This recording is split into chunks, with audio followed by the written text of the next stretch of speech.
Oh, jeez. You guys are like the Mike Wallaces of Kenosha. Where do all the cool cats hang out? At Union Park Tavern, of course. UPT, as it's called by the hipsters, is located at 4520 8th Avenue, and they serve up great libations and award-winning food. They're open at 11 a.m. on weekdays and 9 a.m. on weekends for a fantastic breakfast. I forgot to mention they have musical entertainment almost every night of the week and one of the greatest beer gardens in town. That's Union Park Tavern, 4520 8th Avenue.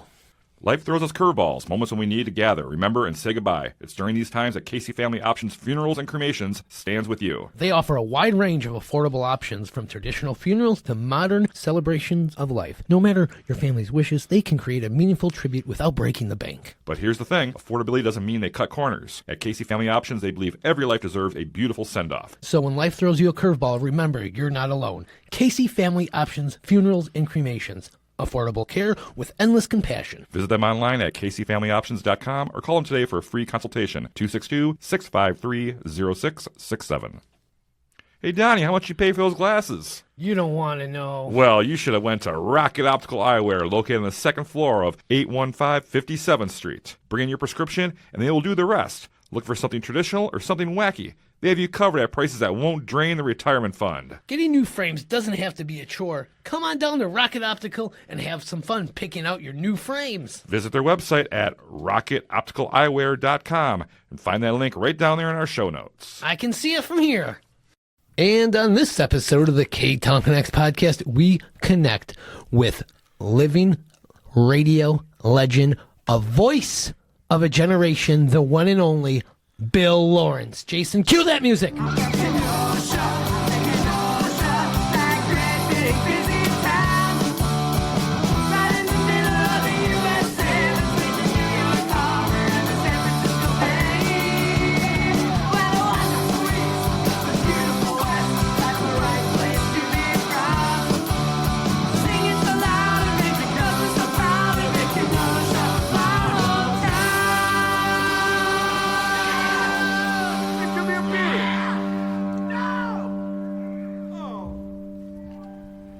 Hello there, Kenosha, and you're listening to the Ktown Connects podcast. I am Jason, and with me is my host, or my co-host here, Donnie. How you doing today, Donnie? I'm doing great, Jason. A pleasure to see you, and a pleasure to be doing the podcast with you once again. It's a beautiful day down here in our podcast studios at the A+ Mobility Recording Studio in downtown Kenosha. We're having a good time here. We got Mr. Bill Lawrence on the show today. We're going to get to know him in a few minutes. Can't but first, we got to talk about A+ Mobility. A+ Mobility is the area's newest mobility and home medical equipment store.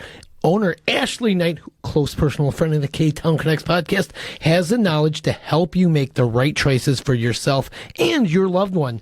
That's A+ Mobility, located at 2324 18th Street. Visit their website at aplusmobilitysolutions.com for more. You can never forget that and more. Donnie, that was a great read. Well, that's worthy of being on the radio. I think so. Well, we'll get the approval for our guest. Also, give special thanks to Dropping Daisies for that great theme song. That was a rocking song, huh, Bill? You like that one? I'll tell you what, it had plenty of great moments for me. Yeah, I could tell. You were up dancing. Yeah. He's doing the Carlton to it. Shaking that booty. So thanks, Dropping Daisies, for that. Make sure you get out and check them when they come playing at a venue near you.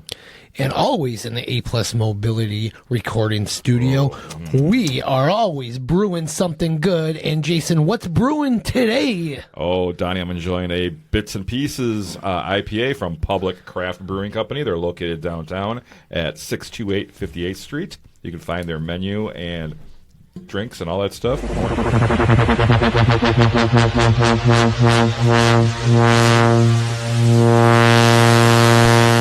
Lakefront takeover. Oh my goodness. I was at that block party a couple weeks ago. Good times. I was at that block party too. Oh, I must have missed you. Yeah, it was a good time. Well, we're here to talk to Bill Lawrence.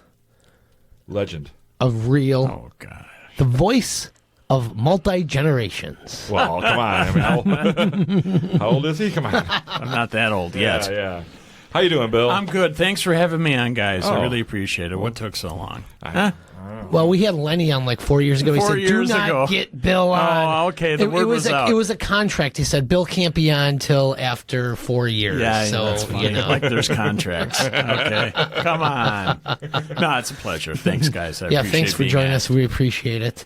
So we just kind of want to get to know your story. All right. All right, Bill, were you born and raised in Kenosha? No, I was not. Didn't you look at your sheet? Well, I want to hear from him. Well, that's what you say. Hey, Bill, you didn't grow up in Kenosha. You grew up in Racine County, correct? I did. Yeah. I grew up in Yorkville Township, which right on the far east end of Yorkville Township. We lived in a subdivision right around Highway 20 and the Interstate Highway, the frontage road. Okay.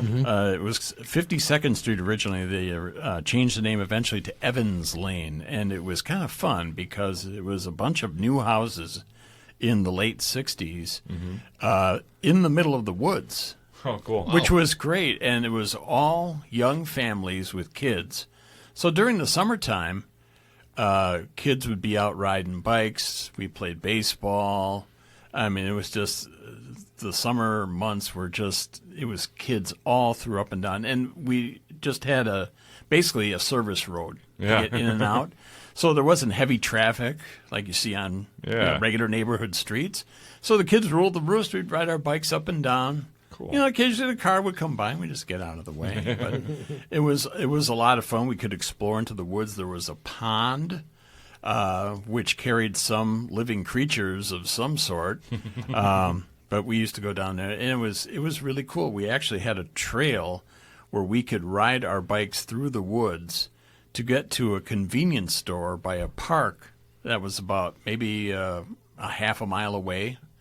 And we used to go there. We would buy gliders and baseball cards and snacks and things like that. Whatever you can afford, So right? it was a lot of fun growing up, and all the kids had bikes, and it was great. We used to play baseball. We had hockey tournaments. We had that thing with the hockey game with the rods. Oh, yeah. Oh, We did a lot of cool stuff. It was fun growing up. So when you were a kid, were you a Cubs fan then? Yeah. I started watching baseball when I was 8. wow. And that was the 1969 year. Ooh. But I was a kid. I was 8. But it was fun then, right? It was you're a like, lot oh, of fun because, first of all, they were on every day. like right after school. So you got WGN in Racine? My dad put a big antenna up on the roof. So I'm assuming your dad was a Cubs fan. No. Oh. My dad was not a baseball fan. He just wanted good television reception. Yeah. So he bought a big honking antenna for the roof so we could get Chicago stations. And, yeah, I was a Cubs fan because I would watch the games on television. Even during the summertime, even when other kids were out playing, I was in front of the television. My mom worked second shift for Western Publishing, and so she would watch maybe the first hour with me, first half hour before she went to work. And during the summer, we were latchkey kids. I mean, the neighbors kind of kept an eye on everybody. Yeah. It isn't like today where you don't dare put your kids outside, and, for predators or whatever. We didn't have, because we lived in that kind of quiet neighborhood. We pretty much could go wherever we wanted, and kids are running in and out of places. And so, yeah, I watched a lot of Cubs baseball when I was a kid, and I got hooked. It was on every day. Is that how you got hooked? But how did you first fall in love with baseball? Playing it? Playing it in the front yard. It was kind of coincidental, actually. Watched baseball and said, hey, let's do that. Plus, we had neighbor kids who were older who loved to play. They kind of get you into it. Yeah, and so we would play in the front yard, in the backyard, in the street. We'd play. Everybody had baseball bats, and we had the balls with the hard rubber coating. Yeah. So, and because they went further. Yeah, you can we nail liked those. What'd your dad do for a living? He was a heavy-duty mechanic.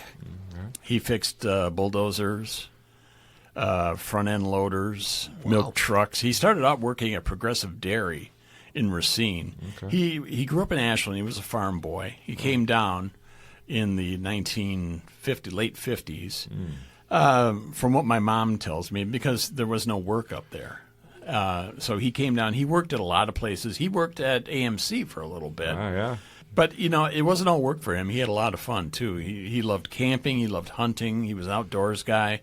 We had a boat growing up, which was really fun. Very cool. All that stuff. He loved it. Nice. So, how did you first kind of discover radio and kind of like your interest in radio when you were a kid? I mean, I listened. I loved records. Yeah. My mom had a big stack of 50s records from when she was a kid. Elvis mostly. He was a huge Elvis fan, still is. So we used to play her Elvis 45s. And then, we got a little older. What is it? My 8th birthday. I got Crimson and Clover by Tommy James and Cinnamon by Derek. 2 45s for my birthday. But before that, she would, we bought the Monkees albums when we were kids. Yeah.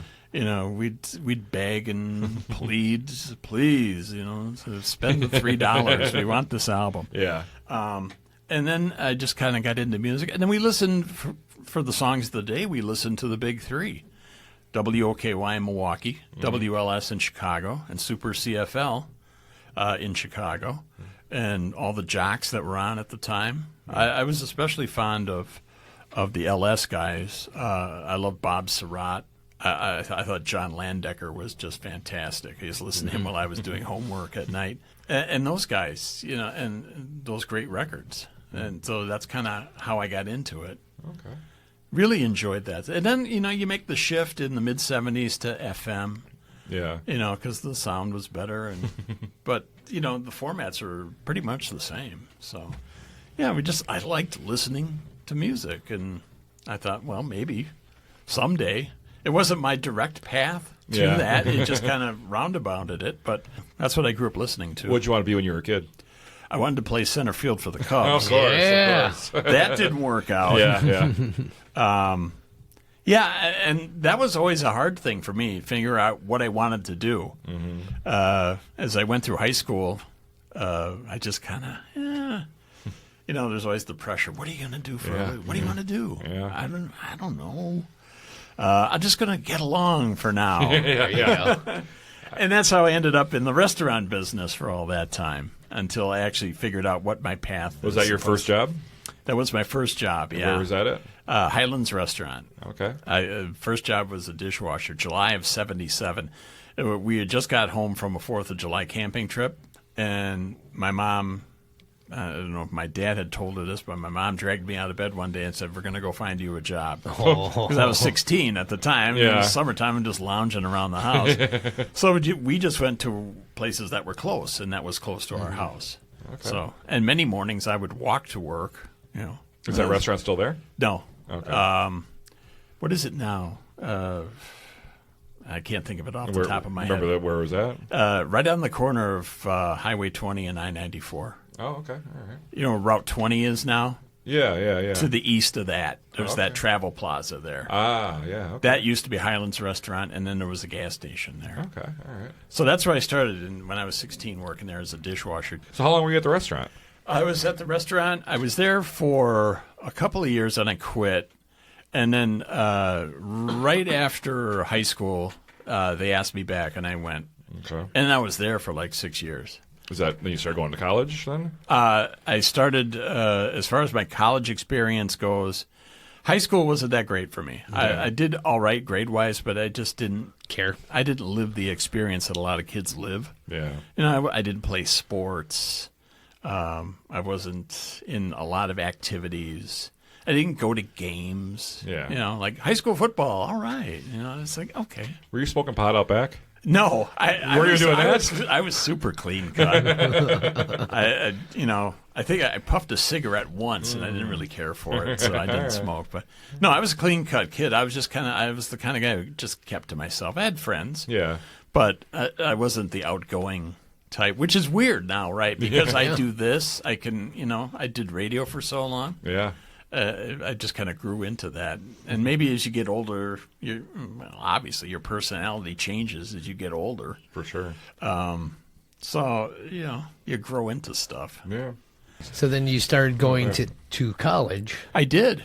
And what were you going to college for? I went to Gateway for the radio broadcasting Oh, the program. radio broadcasting. I picked huh? up a Happenings one day. Happenings Magazine, huh? Yeah. And I saw an ad the Gateway was running during the summer months. No, it was actually late spring. And I said to myself, Well, I'm just going to run through all the opportunities that they have, all the courses, all the majors that they have. Yeah. And the only one I thought that I could do reasonably was radio broadcasting technician. And so I, got the money together. It didn't cost a lot in those days. I paid for my own schooling. Yeah, wow. It's not like these days. I've got $40,000 in college debt. Well, you can. Gateway didn't cost that much. Yeah. So, it was a 2-year program. I learned a lot. Learned the nuts and bolts of radio. The most important thing you can do is make connections. I made a lot of friends. We had a great time. That's where I learned how to drink. At Gateway Technical College. And we had, our class had a lot of really good people. Was Jeff Moody in your class? Yes, he was. Yes. Kelly McKay. Oh, see? John Perry was my boss for many years and just one of my best friends. What a class. Guy Hobbs. Tom Mountain. Scott DeLabio, who did a little bit of radio. Now he plays in a local band. Crazy Charlie. I think that they changed the name of it a lot, but shout out to Scott. His son is playing minor league baseball in the Houston Astros organization. Oh, wow. Yeah. What is it about Kenosha and baseball, huh? Ain't that something? Yeah. He's been in AA now for a little while, and we're hoping, someday. He used to play catch in my backyard. So it would be very cool if that happened. Yeah, So, yeah. But we had a lot of really cool people. And, of course, the best person we had in my class was my wife. Oh. That's where I met Sue. She was a radio student. Wow. And that's where we met. And you never turned the station on her. Radio that was the best thing brings I got people out of together. radio. Yes. My wife and my children, which is fantastic. Nice. All right, well, I think we're going to take our break here, and we'll be right back with more with Bill Lawrence. Hey, Donnie, you want to help me move this weekend? Don't be that guy. Your friends do not want to spend all day lugging your crap around for a few beers and pizza. When you're looking to relocate, call on About Time Moving Systems. They have over 20 years of trusted 5-star experience. Find them online at AboutTimeMoving.com. Your friends and your body will thank you. Oh, no, I got pulled over again. Well, you better call Parise. That's the law offices of Frank J. Parise. Frank and his team specialize in misdemeanors, felonies, DUIs, drug charges, domestic violence, and juvenile law. Don't settle for any fly-by-night attorney you may find on a Google search. Call the best, and that is the law offices of Frank J. Parise. Call now, 262-656-9900, or send Frank and his team an email at fparise@fjpllc.com. You'll be glad you called Frank Parise. And welcome back, everyone, from that break. We're here with Bill Lawrence on the Ktown Connects podcast. And we're really getting to know Bill really good on this interview, but I want to dig a little bit deeper. Oh, boy. Oh, boy. Donnie, get your hand on his pants. I can't help it. Gosh. I'm a married man. All right, Bill, we were just talking about you met your lovely wife taking radio broadcasting at Gateway. Yes. And the sparks were flying. You guys were in love. You're finishing up school. Yep. Then what was the plan there? Where were you going to get a radio job? I mean, they're kind of hard to come by. Well, John Perry was a real good friend of mine, and he was real quiet in radio school. He went about his business because.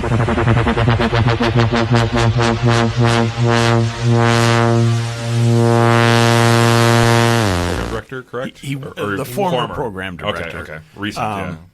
But he was already working at 93 QFM in Milwaukee.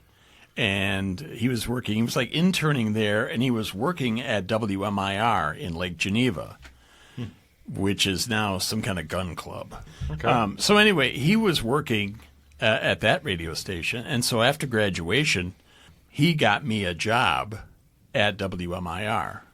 Because we were all pretty tight-knit. He thought I could do it. Yeah. And I said, gee, thanks. So you liked your style, right? I met the boss, and the first job I had was running the commercials during Milwaukee Brewers broadcasts. Oh, that's awesome. At WMIR. You like baseball? Perfect. Yeah, it was great. And WMIR was a 1,000-watt daytimer, sunrise to sunset. But they had a special license where they could broadcast after sundown. So they said, well, why don't we get the Brewer games? We can sell Okay, those. yeah. And it was my job to plug in the commercials and make sure it was on.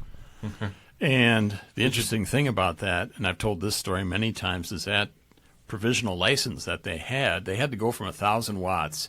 At sundown, they had to flip a switch, and they went all the way down to 2.9 watts, which is about the power of your sign right here in the studio. Courtesy of AHDidIt. Yeah. An hour after sundown, they had to dial back to 1.9. Yeah. And then after the third hour, 2 hours after sundown, they had to dial to 1 watt. What's the point of even running then? It's 40 years, and I still don't know. But it was good experience. And then when we didn't have ball games, I actually got to jock on the air. It was adult contemporary music, and it was great because you could be horrible. It was a small little dinky radio station. It was a great place to learn and fail. Yeah. And experiment too. I mean, you could try things and get away with it because you didn't have the scrutiny that the bigger stations had. Yeah. So you could try things and see what stuck, right? Right, and you'd eventually, through attrition, you'd get better and probably end up on the morning show. I eventually did. Yes. Because people would move on to the next step on the ladder. So you work your way, and when you think you're good enough or the opportunity comes along, then you make that next step. And while I was working there, I did part-time work at WLIP. So did you move up to the morning show at the Lake Geneva station? Yeah. Oh, wow, okay. How long did it take you to move up from when you started to? Not that long. I mean, it was Well, you had connections there, right? I had, I think it only took like a couple of years. Okay. Wow. But I eventually did earlier and earlier shifts. Now, when you were doing the morning show, when you first started doing that, was it just playing music, or you had It was to music work and news. You had to work on more news and things? Yeah, we didn't do it wasn't total music. There were some talk segments, but we didn't have the sophisticated equipment like a phone system that you could put on the air. The board we had, half of the dials were broken on it, Ooh. But it was like, it's a small little radio station. You learn how to troubleshoot and do things, and eventually you learn. So in the 80s, there's this rise of like the shock jock kind of thing. Yeah. Were you ever had any influence of that in your work? Did you ever like try and like do anything wacky or anything, or just kind of were you a straight shooter? I was pretty much a straight shooter. Yeah, I I can loved see it. listening to shock jocks. I don't know shock jock. It's Such a weird term. Yeah. I always thought my wife and I were huge fans of Steve Dahl and Gary Meyer. I just loved listening to him because it was unpredictable and you didn't know what he was going to do. And the thing is too, that Steve Dahl always rebelled against the boss. Yeah. Which is kind of a common thread. People love that. That's another thing I love about wrestling so much. The Attitude Era was great because, and I'm getting off track here, but that's all right. because it was Austin versus McMahon. Yep. Everybody loves to punch the boss, Yep. right? Or would love to do that, but they can't do it in their lives. Yeah. So that's what I loved about Steve. He would do whatever he wanted. He played the commercial breaks when he got to them, and he made fun of his boss. But myself on the radio, no, not so much. Yeah, I was, Straight shooter, pretty much, I right? was a nice guy. You're a professional. Yeah. I used to hear that every once in a while. You're very professional. Yeah. I'm just. Well, you did it your way. Yeah, that's right, Sinatra. So you said you got involved part-time with WLIP. How did that happen? I got hired to do like fill-in work on the weekends, Saturday night shifts, and this was like 1989, 1990. So and that was part-time, and then I stopped that for a while because it was just the schedule was too crazy. I'm working 7 days a week. Where were you living at? I was living in Kenosha at that point. Okay, all right. And it just got too much, so I backed off for a little while and kept working at MIR. And then the owner of the station passed away, and the station just started to go downhill. The Lake after Geneva that. station? The Lake Geneva Yeah. station, yeah. John Monroe passed away. They put his son in charge. He wasn't real nice guy, but not qualified Yeah. to do the job. The older son was a stockbroker. He wasn't interested in running a little, a little dunker radio station, Exactly. And so eventually the station kind of disintegrated, and they ended up selling. And so everybody was jumping off the ship, and I eventually, Paul Kern hired me to go to WLIP full-time. I was filling in. It was kind of a part full-time situation. I was filling in for guys.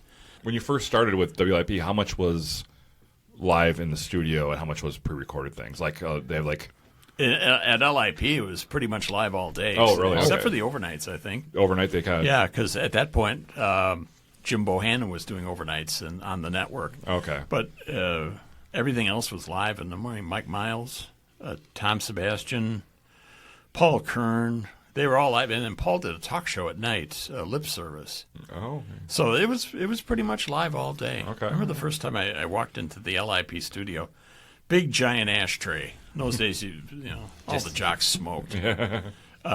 So this is the first impression I got was this big ashtray just filled to the brim with cigarette butts. And, Sure, that's great for the equipment in there too. No, I mean they didn't care. I Yeah, guess. yeah, but, yeah. But yeah, everybody was smoking and stuff. But, Yeah, so I got to do some fill-in work, and then they decided at one point they were going to part ways with Stanley, and I ended up getting his job. So I was kind of filling in as kind of preparation to take over for that slot. Okay. And you're coming in there, and they come up to you and they tell you, we're going to let Stanley go. And it's like, Sad but yet happy. first hard lesson about radio. Yeah. And I felt kind of bad, but, I got to think about myself. Right. Too. Mm-hmm. So you just kind of steer clear and wait for The balls to fall. wait for the shoes to drop. Yeah. Yeah, and I did that program for quite a long time, and then things evolve, and I did middays for a while. Now, were these all mainly talk, or because WLIP's kind of been back and forth with music, it was right? format a go for a long time. Yeah. The Stanley Show at that point was all talk. Yeah. And then when Randy McCartan came in as program director for both stations, he kind of changed the format to a hybrid talk music thing. We'd play some music, but we'd have talk segments too, which I liked a lot because it was a lot easier. Yeah, for sure. What were those talk segments about? Basically just kind of interviews with local people, or if you saw something interesting, like in the paper or something. okay. And They stole our idea, Donnie. That idea has been stolen for a long time. Long time. No, Donnie thinks anyone that talks to another person stole their idea. Yeah. Give credit where credit's due, to us. So we did that format for quite a while, and then they went to all talk for a while, and a lot of the jocks didn't like that. And then they went to Too much work for The them. station got sold to what was the company? I should know this, but they got sold, and they went to I don't know if you guys remember when LIP had this like 50s music format. Yeah. Yeah. And a lot of that was satellite. Yeah. In fact, most of it was. It was like on the weekends mainly they used to do it, and late nights they would do like They would all do music. it, and then they did it all the time. Oh, okay. Yeah. And, we had to just kind of make sure that everything was programmed for the local commercial breaks for that. to drop in. Yeah. Yeah. And then, again, it just kept moving around different formats or whatever. So you just kind of adapted. At one point, I was doing the morning show on LIP, and then I would run over and do, like, sports for Tom Keefe on the so I was, like, running across the hall. Can you just flip a switch in your microphone? You just had to time it correctly, So you're doing all this radio work. You're Yeah. with WLIP now. Formats are changing. Yeah. How did you end up getting your own show? Well, there's a backstory to that. In 1997, I got fired. What did you do? I don't think I did anything. You didn't switch the tape fast enough. It wasn't anything procedural. Yeah, just What happened was Paul Kern had left radio to go work for Proco Funeral Home. He wanted to get out of radio. Well, that didn't work out for him. Yeah. He did it for a while. And eventually he came back to radio. So in 97, I got fired. I went to work in Racine for like 5 years at Easy 92 WRJ, and I did the Newsday program. okay. 4 till 7 with Janet Hoff, who was another expatriate of WLIP. And Don Rosen was my boss. He was a great boss. He was funny. He was very helpful. He was the guy who really taught me how to do talk radio. Yeah. At LIP, we were doing it. We just never really were told, okay, here's what you should do. You just kind of had to make it up as you went along. Kind of like what we're doing on the show. Speak for yourself, man. But yeah, you kind of learn. But Don kind of took me under his wing and said, okay, here's what you really should do, and here's some ideas, and here's how to handle this and that. So he kind of taught me how to do that. And that Newsday program was kind of the genesis of what we did on LIP, we being the collective me. That was kind of the basis of what I did in Kenosha. So I learned it there. And he let us experiment a little bit, too. I did a wrestling show on Friday nights. Wow, really? Yeah, I talked him into it. I learned a lot at RJN. And then they were owned by Bliss Communications. They decided, because our show was not that hard-hitting. It was like I said, the kind of the basis of what we did in Kenosha. Bliss decided in 2004 that they wanted a more serious late afternoon talk show. I think they wanted more political. Political wasn't really my bag. Yeah. I mean, I could talk about politics, but I'm not, these hardcore conservative You're not going to guys take a hard side. No, that's not me. Yeah. You're I'm a not nice gonna, guy. I'm not going to pound the desk or take my shoe off and Thank you. do the Gorbachev shoe thing on the radio. So they wanted a more lighthearted or less lighthearted show. Yeah. So the year after I won Employee of the Year, Bliss Communications, this is radio in a nutshell, guys. I got fired the next year. Wow. Bliss Communications fires Employee of the Year. That's a great headline. It would have been a headline. Yeah. So I called John Perry right away. And this was November of 2004. I called John Perry because I kind of knew him. And I'd worked there before. I said, listen, John, I'm a free agent. Do you have anything? He said, yeah, come on. We need some help doing this, that, and the other thing. So I would, board op remotes for Will Rock, and I got a couple of weekend shifts out of the deal. And then I get some fill-in work on LIP Saturdays, which was the one day, the Saturday morning shift, which nobody really wanted to do. Yeah. First of all, it was early on a Saturday, and it went from 6 until noon. Basically, you were just hosting a litany of talk shows, one after the other. But that's where I first got to know Dick Lesko from Suburban Gardens. Yeah, Play It Chatter. It was a fun show. But it was a long shift, and so I did that. Eventually, Paul... he was doing mornings at LIP, and then in the summer of 2005, he went on vacation for a week. Uh-oh. But he never came back. Oh, okay. Because he took a lucrative offer to do mornings on WRJN. So I was already doing fill-ins for him. They said, well, you just fill in. And they came up with this concept of, we're going to have guest DJs with you. What they weren't really telling me, but I kind of figured out, is they were having auditions for the morning show job. So, yeah. I mean, think about this. I had to sit there and I had to play nice with everybody who came in. Trying to get the job that you want. Yeah, it was half wannabes and half advertisers. Yeah. And so that's always fun to sit and talk with advertisers. Some were good. I'm not going to complain about every one of them, but others just... no business. Give them 30 seconds on the radio. That's fine. So eventually it got to the point where they said, you know what? We're just going to give you the job. Because apparently I must have impressed them or something. Nice. And I think at that point I'd actually earned it. Yeah, for sure. I had to go through a lot. Yeah. And that's where I stayed until 2023. Oh. So when did you move? When did the station move to Gurney? What year was that?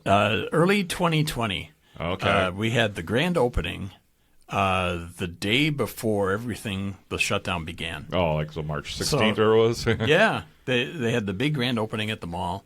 Next day, Done. the government shut everybody down. Yeah. And so, I mean, there were still people there.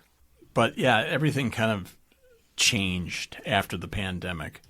We had this just giant building, this giant building in the mall, all these sales desks, and it's like it was going to be Radio City. But with the COVID pandemic, the whole working from home phenomenon began. Pretty soon, all the salespeople, it's like a ghost town. Nobody came in, Yeah. Did you like to move to Gurnee, or were you against it, or you just went with the flow? Or Initially, I was hoping that they would stay because there was some talk that it wasn't going to happen because it was 5 minutes from my house, Pleasant Prairie. It was great. Yeah. Now it's a 20-minute drive. Once I saw the studios down in Gurnee, I said, okay, I'm good with this. It was just, much improved. The Pleasant Prairie studio had really deteriorated. I mean, the building itself. it's pretty old. And there was pest problems and leaking, and we had flooding one year. How did the civil unrest in Kenosha in 2020 affect you at the radio show? It reminded me a lot of 9/11 because of the way we handled the broadcast. I mean, that Sunday night, when that happened, and the next day on the radio, there was a lot of pressure because Monday morning I'm the first guy in there. Right. Yeah. And so we have to talk about this. And you got to get your facts straight. And you got to know what's going on, or at least the best you can. We depended a lot on phone calls, on callers, to kind of keep the thing going. Yeah, As a jock, there's only so much you can say. And again, I was not a big political guy. I kind of learned that as I went along. But there's a lot of pressure doing that kind of radio because we know that the audience is tripled at least. Yeah. Not only in town, but with the internet all over the country. Yeah. And we got calls like that from people listening who were expatriates of Kenosha and hey, what's going on in my hometown? So there was a lot of pressure to cover this thing, and I thought we did a really good job. Yeah, I think you guys did. You really did. I thought we kicked a lot of booty. Yeah. Yes, you did. Yeah. Booty kicker Bill. In those first couple of days, it was just like, geez, what's going to happen next? Between myself, Pete, Dan, Lenny, I thought we did a great job covering the unrest in Kenosha. I agree. It was a very, very difficult time. Yeah. You guys did an excellent job. Well, thank you. Yeah, it was hard work, but I think we did. Were there extra hours put in during that week? Or? Yeah, there were. I mean, I was doing shows from home. I was, with Dan and Pete in the afternoon. How do these shows from home work? They have a little box that doesn't look that much different from what you have there. Okay. It's called a Comrex, and you hook it up, and it works through an internet phone call, basically. Huh. So you can send a really good quality signal most of the time. Yeah. I mean, you're still dealing with the internet, okay? It's not perfect. Sometimes you're buffering. Yeah. But it takes that stereo quality. But you can still take phone calls through that? Yeah, you can hear everything. It's like having a little mini studio in a box. Do you have to have someone back at the studio monitoring the phone calls, send the commercials? You had to have somebody, a button pusher back there. So you were just kind of like just doing your voice. That was about it. I did, when I was recovering from my hospital stuff, I did many shows from my chair, my recliner in the den, which, has its advantages. Yeah. I don't have to get up. I have to get up, but I don't have to shower. I don't have to get dressed, and anything fancy or anything. Bill, at WLIP, you guys had a monster lineup. You in the morning. Yeah. Lenny. Lou Regani. I mean, Frank. Lip off. I mean, it was pretty solid. That was. You guys had. I mean, it was always on all day for me, all day. No, we appreciate that. Yeah. And you kind of had a little feud with Lenny. You guys would always pick on each other. I want to get the inside information on this. Did you guys really hate each other? No, not at all. Was it a bit? Yeah, for the most part. It was a fun bit. We didn't agree on everything, but it all started. Lenny, he was telling a story on the air one day about how his landlord sent him a letter, a correspondence of some sort, and accidentally called him Larry instead of Lenny. And for my days as a kid listening to Dr. Demento on WRKR, I knew there was a song by Wildman Fisher called My Name is Larry. My name is Larry. Exactly. Exactly. And I had the album at home, oddly enough, and I brought that in and I dubbed it off, and we used to start playing it because we thought it was funny. And then that's kind of how the ball got rolling on that. And eventually we would just, anything he talked about was fair game. We would always find avenues. They just kind of. The fact that he was Italian. The things he complained about and on a consistent basis. We found ways to make fun of him. Yeah, oh yeah. And I like to do that through a lot of audio. He still plays those little 30-second vignettes that I would put together. Oh, yeah. We call them the Paisan collection. Yes. So at the end, a lot of them end with, I like to end it with Paisan. Yeah. And I must have did 20 or 25 of those things. Wow. Oh, Lenny didn't edit them himself? No. Oh. No. I helped him with a lot of audio. Yeah. And it was fun. I enjoyed doing that. But I would, take, if he had a caller who was kind of nutty, or Shirley, or if something funny happened. Irish Ruth. Anything, if something came along that made him look bad, we would take advantage of that. Zone in right on that, huh? And we would turn it around like the same day. And make it like 10 times worse. And he used to say on the air, he said, whenever I need an audio piece put in, you guys say, well, we'll get to it in a week or so. Something bad happens on this show, you turn it around in an hour. It was a lot of fun to make those things. Oh, you guys had a good shtick going back and forth. It was great editing practice, too. Yeah. And I did most of that. I think Pete did one. But I had my hand in pretty much everything. All right. So it was a bit. You guys don't hate each other. No. You know what? Just radio ribbing. He's pretty much off the air like he is on the air. Yeah. But he's not a mean person by any stretch. He'll if you need help, he'll help you. He's a good guy. Yeah, he is. I never will have anything bad to say about Lenny Palmer. Yeah, I like Lenny as well. He's gruff but lovable. Yeah. Which I also used to describe Tom Keefe years and years ago. What was that Rotten Pete, though? I mean, come on. That guy is just awful, isn't he? How can anyone like Pete? Come on, Jason. No, Pete's not awful. How can anyone not like Pete? That's what I say. He is a sweet, sweet man. Yeah, he really is. He it's all pretty much his baby now. Yeah. Well, I couldn't believe he used to come in and be with you from, 5 till 8 or 6 to 8? Yeah, 5 till 8. And then he'd come back and be on the show with Frank. With Dan in the afternoon. Yeah, with Dan. But then he'd do from Frank's 5 to show 7. for a little bit, right? Some of those shows he did from home. Okay. But a lot of times, at the beginning especially, he was in the studio. Wow. Yeah, he was... Workhorse. Real workhorse. Ambitious. Yeah. He loves high school sports. And, he would help out on the games, and eventually now he's the guy. Yeah. Doing the games. He's not only doing it, but, he sells a lot of the advertising for it, too. That's a whole other side you got to do. Yeah. Did you have to sell a lot of advertising for your own show? No, I wish I had. I might have been able to keep my job Okay. had I done it more, but Yeah. it was just not one of my ambitions. Okay. I loved being on the radio. I didn't really want to sell it. Yeah.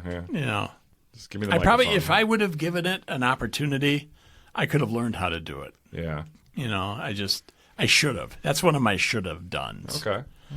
Not a regret, but I wish I would have done that more. Yeah. I would have, picked up more skills doing that. So, but yeah, Pete, call me. Call me. Give me a call. Yeah, you could be a sales rep right now for him. Never say never. Yeah. When I got fired, I'll admit it, I was bitter. I was angry. Yeah, walk us through that day if you don't mind. Sure.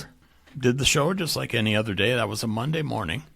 Went back into the office, and Carl Wertzler, the general manager, and John Perry, because whenever they do this, and I'd had experienced it before a couple of times, whenever they bring, the hammer down, there has to be someone in there with it. Yeah. So John Perry, witness. a witness, a wingman.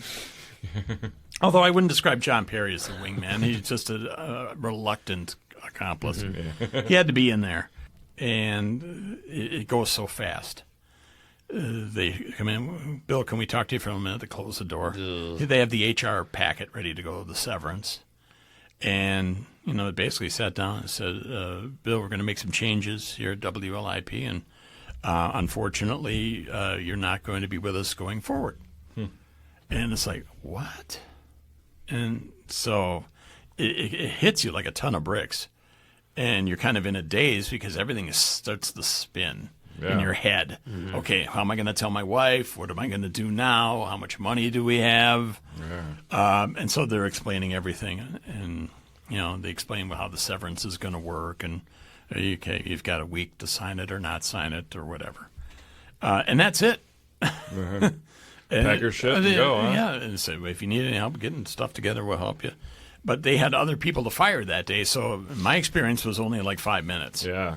So then they went down the hall, and there was other people. Lou Regani, Stino Sergliano.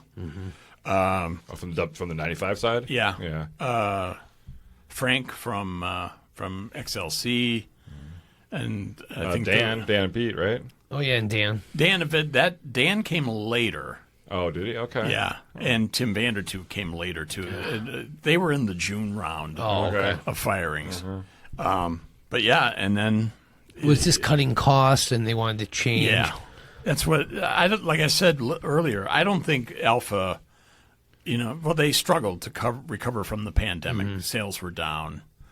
And, they're just looking to cut costs and kind of run things as skeleton-y as possible. Kind of what they're doing right now, currently still. I mean, they have Pete and Lenny. They really ruined that whole entire lineup, especially with the news show they have in the middle of the day, the syndicated show from 11 to 2 now, which totally ruins the flow. I never listen to that show. No. So yeah, just like I told you before, Bill, it was an all day. I could listen to WLIP. Yeah. I mean, that was prime radio. And I loved the noon news with you on it. Oh, yeah. That was... We actually had a lot of fun that doing was that. fun. Because that was perfect. Noon, lunchtime, hey, let's listen to the news. Yeah. Part of my job was to put that news together, and then I would have a female co-host of some sort. Was that your doing? It was just the way they wanted. They wanted a male and female dynamic of that. And so a lot of times it was Maria. It was fun. I had a good time doing it. Yeah. And it was a nice bridge between Lenny Palmer and Happenings Q&A. Yeah, it was such a nice setup they had. It's a shame they ruined it like that. And it Lou's show, too. I love Lou's show. Yeah. Lou Regani. Yeah, Lou got let go the same day. Why did everybody hate Lou? As well. Yeah, that was the question. Why does Lenny hate Lou so much? I don't know if it's hate. I just think it was a thing where it was a personality clash. Okay. Even Dan Haney, too, would pick on him a lot. Lou had his moments. He can be eccentric. Oh, yeah, for definitely. So he's not everybody's cup of tea. Yeah. But, yeah, I think sometimes it got a little too far over the line. It's like when we were making fun of Lenny, it was all it was like playing in the sandbox. Well, you do it to his face, too, Oh, yeah. That's the best part when you do it right there. That was the funnest part about doing it. Yeah, exactly. Looking right at him and making fun of him. Yeah, but like Dan Haney would talk shit about Lou on Dan's show when Lou was not even around. It's like, come on. And they'd make little jives. That's what radio's all about, right, Bill? Yeah, exactly. Bill, before we say our goodbyes, I just want, what is next for Bill Lawrence? What's next is always ongoing. I've had a very interesting year. In June, I did some part-time work for the Kenosha Area Chamber of Commerce. I know, you came to a couple meetings. And I sat in on one of your downtown bid meetings, yeah. which was a lot of fun. I learned a lot, and I got to go to ribbon cuttings and meetings and things like that. Dave Strash, who is the president of the chamber.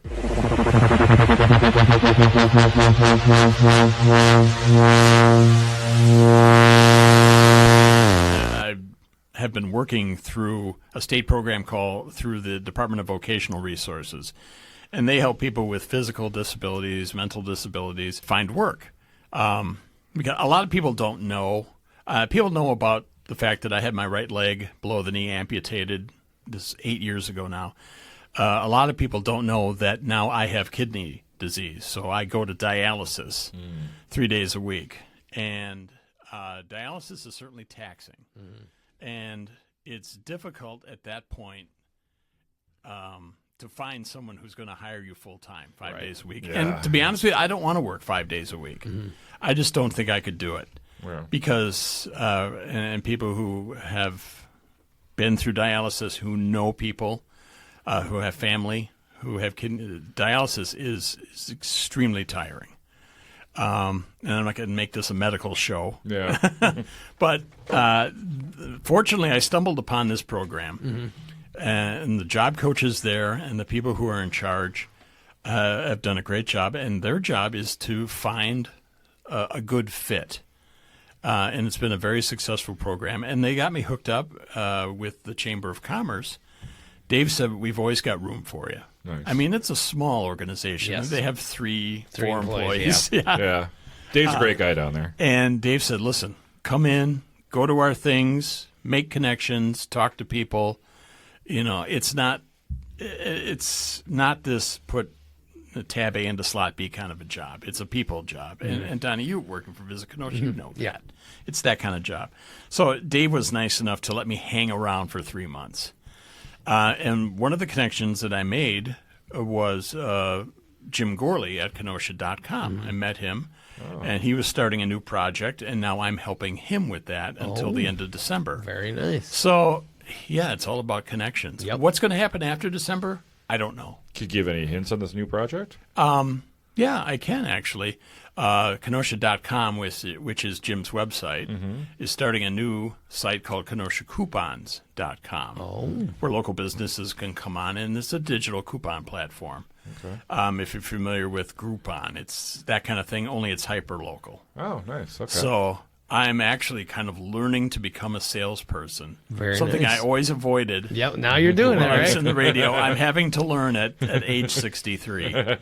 And so far, it's been going well. I'm learning the good stuff. I'm learning the pitfalls, the stumbling blocks. But I've had enough success to maybe I take this skill somewhere down the road. Maybe it leads me back to radio. I don't know. Right. Yeah. Is that your goal? You want to 25 be back on radio, kind of? You know, if the right opportunity came along, I don't want to do it on someone else's terms anymore. Right. I did that for 35 years. Yeah. If the right opportunity came along where I could sit in the studio and play the records that I wanted to play, which is why I think it's never going to happen. Yeah, exactly. No way. But, you know, look at what Lou does Right. with his show, what Terry Havel does on WRGN. Yep, exactly. What a gentleman that I knew through the radio, Ronald Grace, does at a station down in Illinois. They pick the playlist, they run the show. Nice. So it's out there. It's available. Yeah. It's possible. And my wife constantly asks me why I'm not doing this. Yeah. I have a microphone hooked to my computer. I just haven't been able to pull the trigger on podcasting.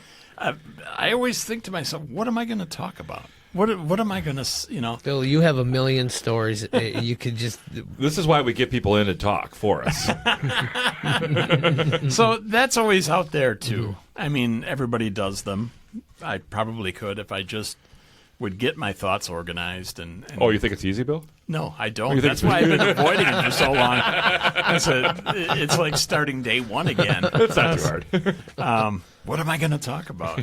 So who knows? 2025 is a big question mark at this point. I don't know what's coming up in my future, but you know, I'm kind of excited about whatever comes along. Yeah.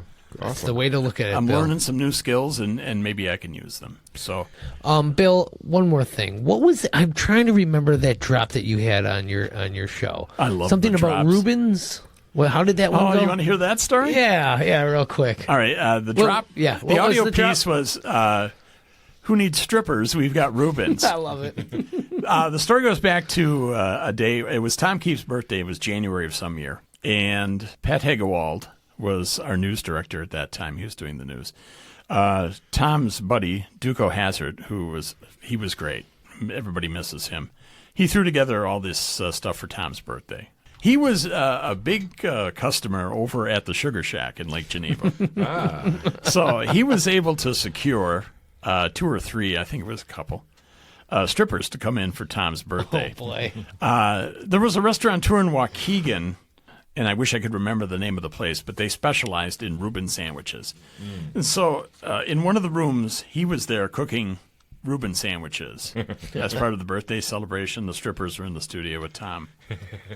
And we're all the staff is there, for all the stations. Yeah. Both stations were there in the hallway.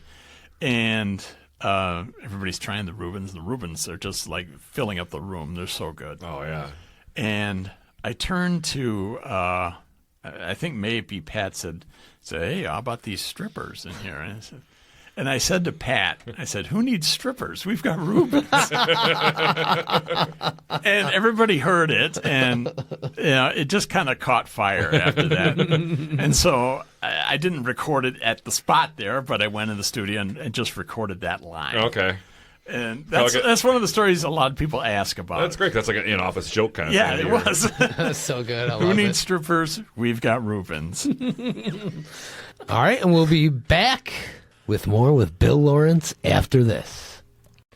Hey, where are you going? I'm getting down to Frank's Diner. They're only open for breakfast and lunch, so I gotta hurry. What do they have down there, Jason? Amazing food. They have their world-famous garbage plates, but so much more. Fantastic homemade French toast, delicious sandwiches for lunch, and be sure to check out their daily specials. They're always coming up with something new and different. That's Frank's Diner, located in downtown Kenosha at 508 58th Street.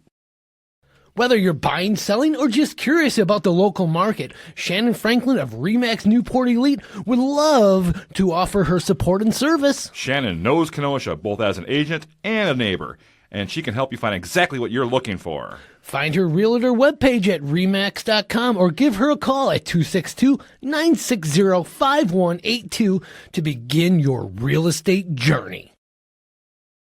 And we're back from that break. Yep. And now it is time for our Kenosha Connects, and that is brought to you by AHDidIt. Hey, Bill, if you're looking for that perfect gift, contact Aaron Hunzinger of AHDidIt for a fabulous one-of-a-kind creation. Aaron specializes in metal canvases, leather, and wood to bring amazing works of art to life. You can contact him now by finding him on Facebook at AHDidIt. That's all one word. That's all one word, right? AHDidIt. Wow. Wow. Bill, you ready for these Kenosha Connects? I've been thinking about this ever since I found out I was going to be on this podcast. Good. So good. hopefully I don't answer incorrectly. We I wanna switched do up you all the guys questions. proud. All right, Bill, what was the last great meal you had in Kenosha? Last great meal I had in Kenosha. I think I saw you there. Yeah. I'm trying to think. I was thinking more savory. Oh. But I was talking about it. I don't know if it was in the pre-show or whatever. The carrot cake pancakes I had at Frank's Diner. I was just thinking. I was talking about that all day. So thank you, Kevin, and the great staff at Frank's. But also, I had Ktown pizza for the first time. Wonderful, isn't it? Oh man, Yeah. so good. The Neapolitan crust, yeah. Yeah. And I'm not a big, thick crust guy, but I found myself nibbling on the big, thick crust parts. But the margarita pizza was just terrific. Oh, yeah, that's one and I that's got. I'd been in that building before. It was a different restaurant at the time. That was the first time. My daughters were just gaga over Ktown pizza. It is very, very good. It was good. I would say that's the last great meal I've had. All right, Bill, where in Kenosha would you recommend someone going on a first date? First date. I'm going to recommend Hold My Beer. Oh, nice. Very nice. You must have just listened to that episode. Because it's so unique. Yeah. A first date, and if you can incorporate, if she loves axe throwing, Run! marry her. Like you said, if she's really good at it, you might want to think about, But I just think that's very unique for this town. Yeah, it definitely is. All right, Bill. What is your favorite annual Kenosha event? Favorite annual Kenosha event? I would say, being such a huge baseball fan, it has to be the opening day of the Kingfish baseball season. Okay. I just think that's a great thing to have here. Yeah. And I'm a huge baseball fan. About how many games you average? I don't get to as many games. Yeah. I mean,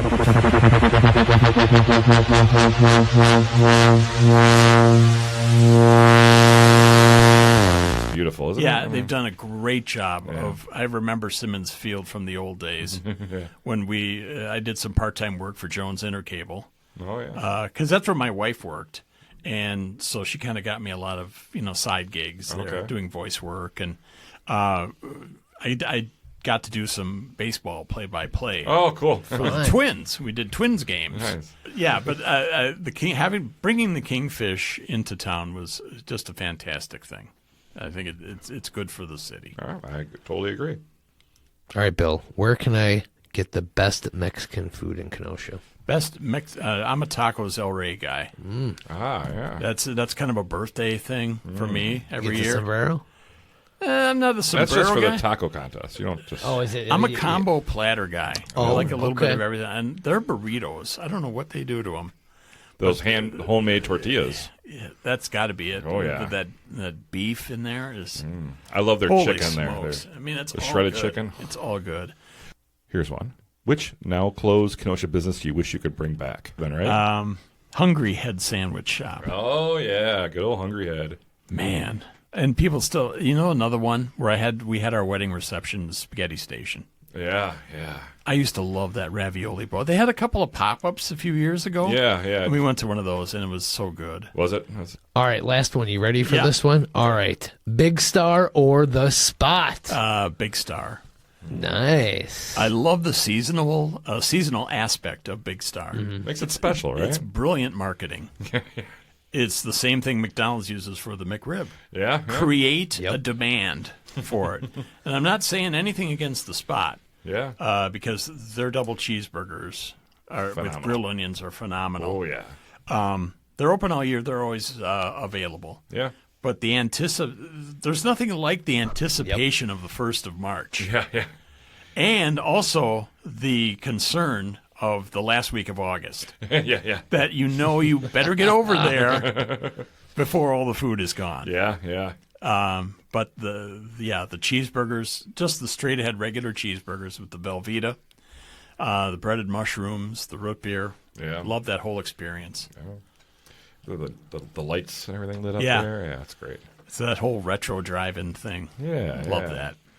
All right. Well, that was our Kenosha Connects. That was brought to you by AHDidIt. Good old Aaron Hunzinger, a good friend of the Ktown Connects podcast. And what time is it now, Donnie? Ding, ding, ding. It's trivia time. And trivia is brought to you by The Lettering Machine, located at 725 50th Street. They can customize your screen printing and embroidery needs. Check them out at theletteringmachine.com, where you can find some awesome apparel to support dozens of local favorites. Even the Ktown Connects podcast. You know what makes a perfect Christmas gift, Bill and Jason? What's that, Donnie? A hide and cheese t-shirt Oh, from the wow. Lettering Machine, or an AHDidIt, or even a Lemon Street Gallery, or Faded Barbershop for Men t-shirt. You can find that all and so much more at theletteringmachine.com. All right, Bill, you ready for some trivia? I'm ready. Bring it All right, on. so do this. for our trivia segment today, Donnie's going to take on our guest in a 100% legitimate, definitely not skewered, on the level, totally fair trivia game. This quiz has been examined. All right. Well, no, it's totally random. Yeah, totally random, but okayed by the Wisconsin Gaming Commission. Well, let's see what it says. I'm Okay. hitting the randomizer here. Ding! And okay, our completely random subject is Chicago Cubs trivia. Okay. Oh. And All that's right. provided by the Chicago Public Library. I have 3 questions for each of you. It's Donnie versus Bill. All right. Bill, would you like to go first or pass it to Donnie to go first? I'll pass. All right. Oh, very Donnie. nice of you, Bill. I want to see what kind of chops he has. All right. Donnie, here's your Chicago Cubs themed trivia question.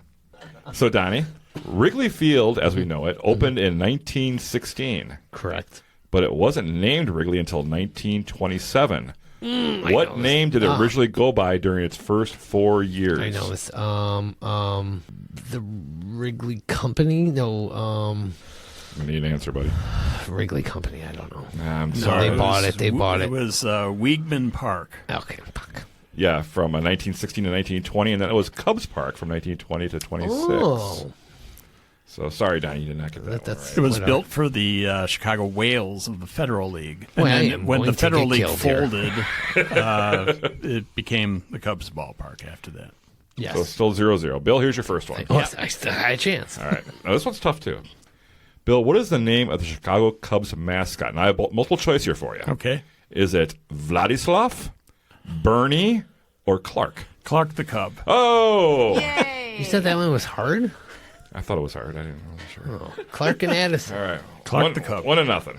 Donnie, Yes. in the 80s, Wrigley Field got lights and had their very first night game. It's so true.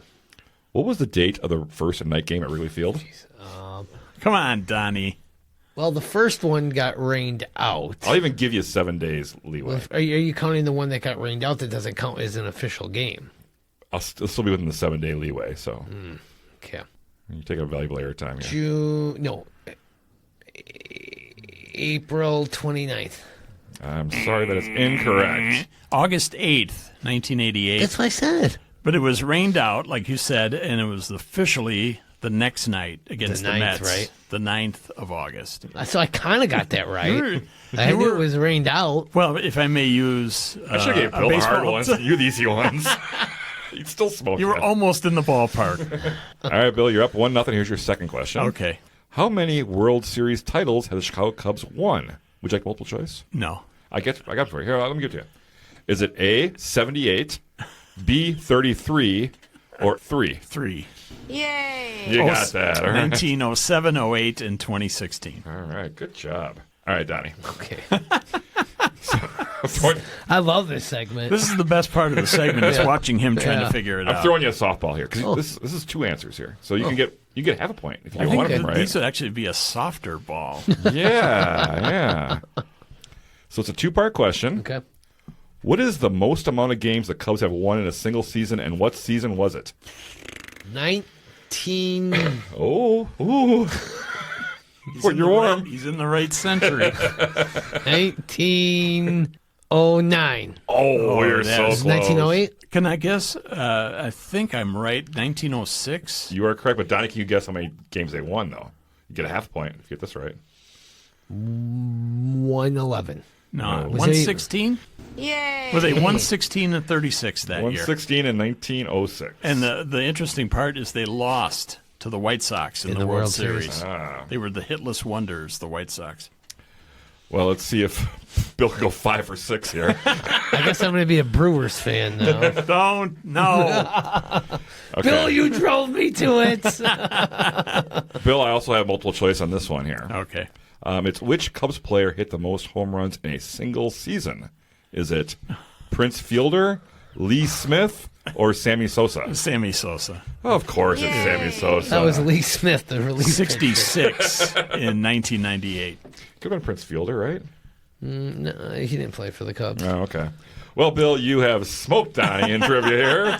And what does he win there, Donnie? Bill, you win a Ktown Connects koozie courtesy of the lettering machine. Thank you, lettering machine. Yes, that is I'll wonderful. drink with this proudly. Please do. And always remember, you whoop me in Cubs trivia. Yeah, I drove you to Brewer fandom. Yes. It was No, totally I'll drive fair. you to the game, but I won't drive you to Brewer fandom. No, and I like the White Sox. Nobody likes the White Sox. The White Sox don't even like the All I White can Sox. think of all year is how brutal it must have been to have been a fan. Oh, God. The worst. 41 and 121. How do you? That's embarrassing. That is The good so news bad. for Sox fans is there's nowhere to go but up. That's Well, I true. hope so. Maybe they'll get Tony La Russa back as their manager. No, I don't see that happening. I think Will Venable's a good choice. I think he'll do fine. They just got to shore up that roster, that's all. Well, I hope they continue to stink. Me too. All right, Bill. Well, thank you so much for joining us here on the Ktown Connects thanks, you podcast. guys. Your story is amazing, and keep up the good work. Good things are going to come to you in 2025. Well, thanks you guys for having me on. And again, what took so long? Come on, guys. This was the contract with Lenny. I'm just kidding. I really appreciate you. You know, I've been out of radio now for a year and a half, and you guys, let's bring him on. That's really nice. Yeah. That's very sweet of you guys. We want to talk to you. So. Well, you are an inspiration to a lot of people. When I try. WLIP. I You try. were. Yeah. All right. Well, this show and many others you can find on all podcast providers that you listen to. And don't forget, it's on Spectrum Channel 14, the Kenosha Community Media streaming channel, which is on the Roku box. Wow. And guess what? It airs What? every Wednesday at 11 a.m. and Sunday at 5 p.m. That's amazing. Look, Jason's man. mom, he's on TV. All right. Don't forget to follow us on all the social media outlets and give us a great review and keep the word out on the greatest podcast in town. What podcast is that, Donnie? The Ktown Connects podcast. All right. This episode is brought to you by our Patreon subscriber of the week, and that is Brett Bjorn. Oh, thank you, Brett, so much for all of your support. And if you'd like to become a Patreon subscriber, visit ktownconnects.com. Get this, subscription start as low as $2 a month. That's it, $2. And that gets you early access to every episode in its raw, unedited form, sometimes up to 2.5 hours of bonus material. So we're looking at today. Wow. Ooh, all right. Yeah, well, Bill knows how to talk. So. Yeah, well, he's a professional talker. Now I just got to find $2. Yeah. Yeah. All right, want to thank all of our sponsors. We could not do this show without you. Sure couldn't, including A Plus Mobility, Union Park Tavern, Casey Family Options, Funerals and Cremations, About Time Movers, the law offices of Frank J. Parise, and Frank's Diner, and Shannyn Franklin of ReMax Elite, Aaron Hunzinger of AHDidIt. Public Craft Brewing, thanks for the beers, Yes, thank you, Public Brewing, and the Lettering Machine, and Rocket Optical, Vintage Underground, Wink Beauty Boutique, and of course, the Port of Kenosha Beverage House. nonstop house party since '85. Yeah, oh, maybe we should go have a snort at the port after the show, Jason. Oh, maybe. I mean, All right, Jason, what a great show. oh, it's a great show. And we're wrapping up season 6. Oh, yeah. And, after all these episodes, Jason, Yeah, what? I'm just trying to... What? Donnie, you look like you're trying to do something, but I'm not trying to figure out what it is. What are you trying to do, Donnie? No, I think it's what we're trying to do. We're trying, and we're doing it. We're connecting Kenosha.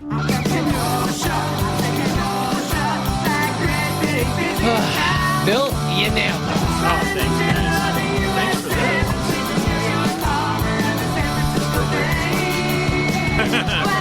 We're in koozies.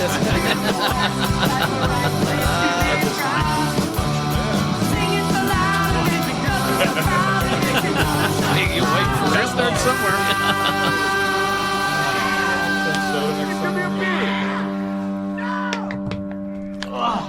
Oh, man. I haven't talked that much in a long time. Are you ready for it? Take a look at our best sellers. This is always a hit. So is this. This one gets in every time. Are you ready for it? We blink and this one's gone.